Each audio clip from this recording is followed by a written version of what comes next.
জমিদার তো নেই, জমিদারের স্মৃতি রয়ে গেছে।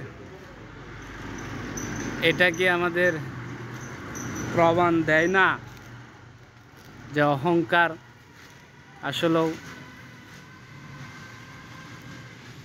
চিরকালের জন্য না? দেখেন এই জমিদার বাড়িটা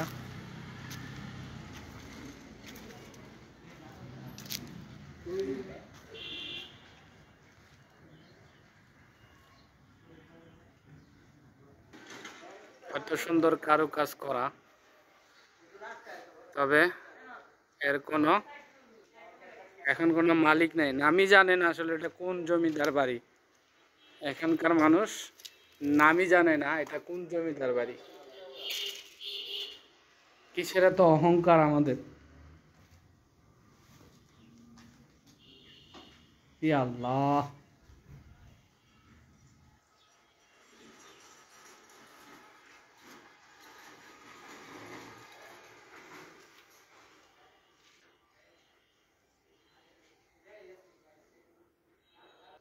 আমার হাতে সময় নেই আজকে, নাইলে উপর দিয়ে সব ঘুরিয়ে ঘুরিয়ে দেখাতাম।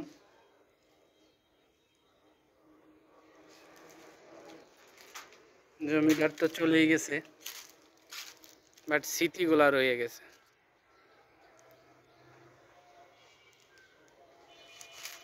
দেখেন এর উপরে কত বড় বড় গাছ হয়ে গেছে, অথচ কোনো এক সময় এই জমিদারের বাড়ির সামনে দিয়ে কেউ স্যান্ডেল পা দিয়ে যেতে পারতো না। এই যে উপরে ওঠা সিঁড়ি, আজকে আর পরিত্যক্ত অবস্থা। চলেন একটু উপরে উঠি, দেখি। বিসমিল্লাহ, আল্লাহু আকবার।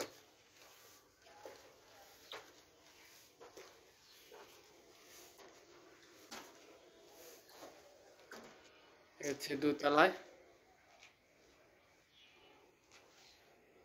আমার জমিদার বাড়ি দেখে গোপাল ভাঁড়ের কথা খুব মনে পড়তেছে।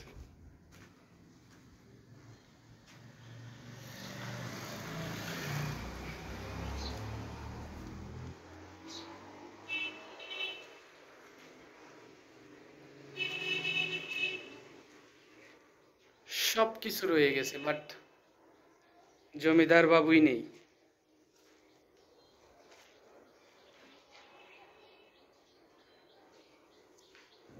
এখান দিয়ে আরেকটা সিঁড়ি আছে উপরে যাওয়ার।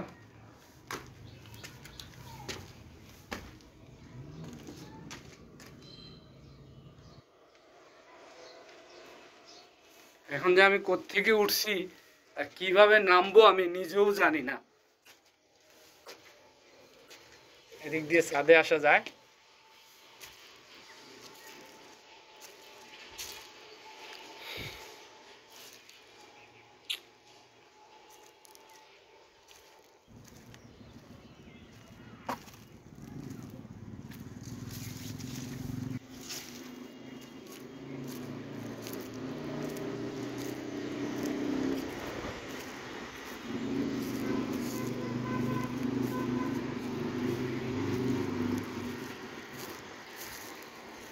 এটা হচ্ছে সামনের দৃশ্যটা।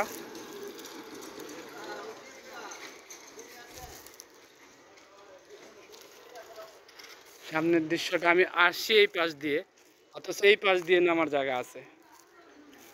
এই যে কি খাড়া সিঁড়ি!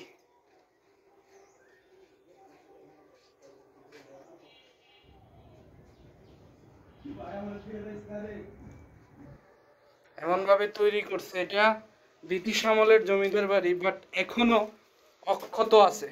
আমার খুব ভয় করতেছে নামতে, এখনো অক্ষত আছে।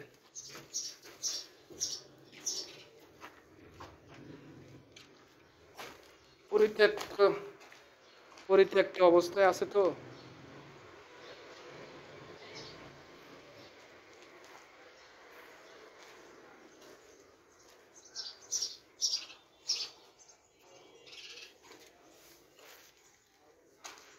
পর্যটকরা মাঝে মধ্যে ঘুরতে আসে, এটা একটা সুন্দর ভাবে সাজালে ভালো একটা পর্যটক কেন্দ্র হতে পারে এটা।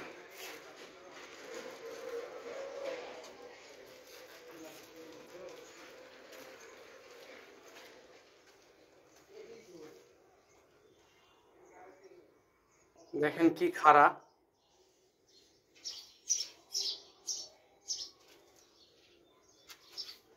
এই খাড়া দিয়ে কিভাবে তারা উঠছে, হ্যাঁ? এখানে আর কোনো ধাপ ব্যবহার করে, আমি যে কোন দিক দিয়ে যাচ্ছি আর কোন দিক দিয়ে আসতেছি উঠছি আমি নিজেও জানি না। ওঠার সময় সিঁড়িগুলা এতটা খাড়া দেখিনি আমি, বাট নামার সময় যেরকম খাড়া খাড়া সিঁড়িগুলা পেলাম। কিন্তু আমি এই পাশ দিয়ে উঠিনি মনে হয় না আমার, আমি উঠছিলাম ওই পাশ দিয়ে।